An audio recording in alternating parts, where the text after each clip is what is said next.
আসসালামু আলাইকুম, welcome to my channel. কেমন আছো বন্ধুরা? আলহামদুলিল্লাহ, আমি অনেক ভালো আছি আল্লাহর রহমতে। আশা করি তোমরা সবাই ভালো আছো। এখন তো অনেক গরম, রোদের প্রখর অনেক বেশি, তাই আজকে আমি দই ফুচকা বানালাম। এই সময়টা দই ফুচকা খেতে অনেক মজা, তোমরা সবাই ট্রাই করো। এখানে আলু ভর্তা, এখানে ডিম কুচি, এখানে ফুচকা ভেঙে নিয়ে এই যে অনেকগুলা আলু পুর ভরে দিয়েছি। এখন টক ভরতেছি, এই যে টক দই দিতেছি। এখন শসা ডেকোরেশনের জন্য, এই যে এখন ডিম কুচি দেবো এটাতে, তারপর আবার টক দেব। এটা আমি খেয়ে ট্রাই করে দেখতেছি কেমন হয়েছে আমাদের ফুচকাটা।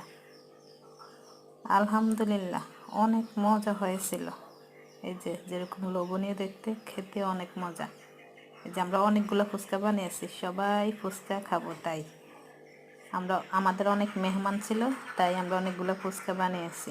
বানিয়ে সবাই মিলে খেয়েছি, অনেক এনজয় করেছি বিকালবেলা। এই যে সবগুলোতে টক দই দেওয়া হচ্ছে। ফুচকা তো রেডি হয়ে গেছে, এখন ডেকোরেশনের জন্য ডিমগুলো ছিটিয়ে দেওয়া হচ্ছে। তোমরা সবাই এভাবে বাড়িতে ট্রাই করে দেখো, অনেক ভালো লাগবে। তো লাইক, কমেন্ট, শেয়ার করতে ভুলবে না। তো ভালো থেকো বন্ধুরা, খোদা হাফেজ।